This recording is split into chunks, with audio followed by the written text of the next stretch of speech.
আসসালামু আলাইকুম। আজকে অন্যরকম স্বাদে ঢেঁড়সের রেসিপি তৈরি করব।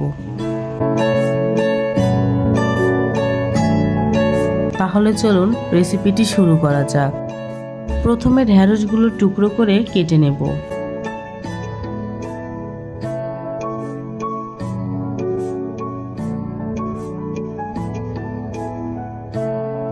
তারপর পেঁয়াজগুলো ফালি করে পাপড়িগুলো ছাড়িয়ে নেব।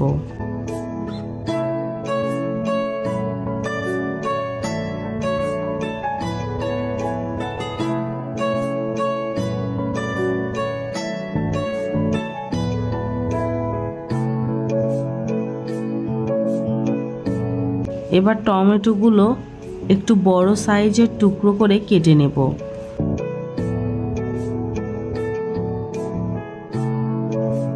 তাহলে চলুন রান্নাটা শুরু করা যাক। প্রথমে কড়াই দিয়ে দিচ্ছি তেল গরম হয়ে আসলে ঢেঁড়সগুলো 3 মিনিটের মতো ভেজে নিয়ে তুলে নেব।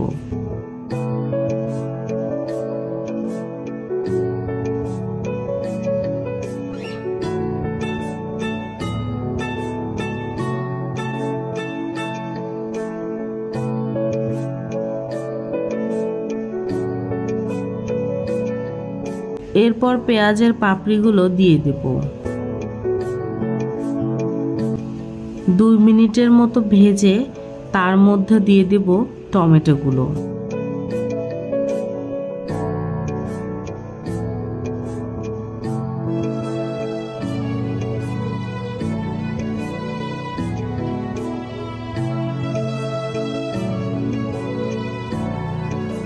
আবারও 2 মিনিট ভেজে কুচনো কাঁচামরিচ দিয়ে দেব।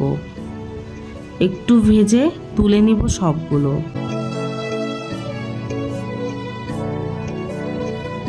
এবার একই কড়াইতে দিয়ে দিব 2টো শুকনো মরিচ, তার সাথে দিয়ে দিব পেঁয়াজ কুচি।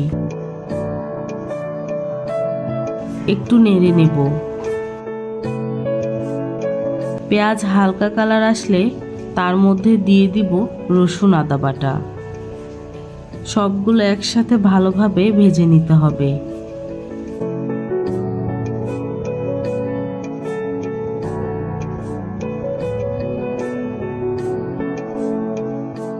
তারপর দিয়ে দিব লবণ, মরিচ গুঁড়ো, হলুদ গুঁড়ো দিয়ে মিশিয়ে নেব।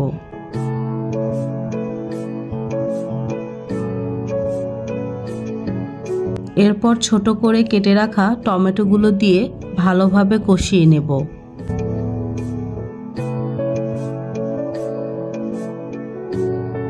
পানি দিতে হবে সামান্য।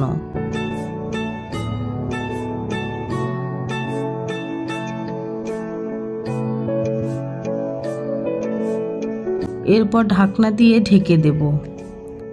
3-4 মিনিট পর ঢাকনা খুলে তার মধ্যে দিয়ে দিব জিরা গুঁড়ো।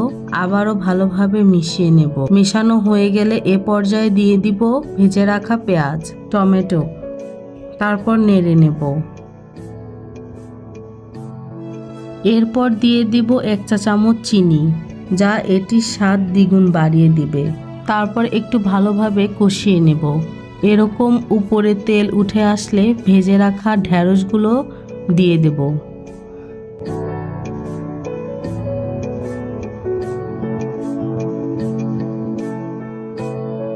2-3 মিনিট রান্না করলেই রেডি ভিন্ন স্বাদের ঢেঁড়স।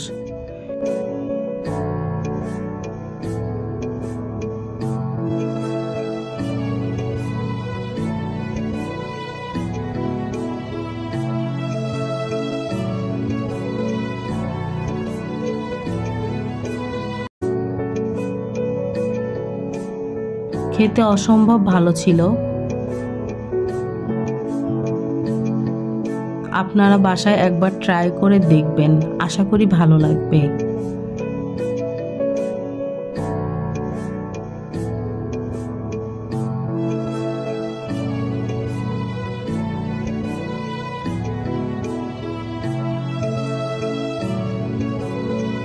ভিডিওটি ভালো লাগলে লাইক কমেন্ট করতে ভুলবেন না।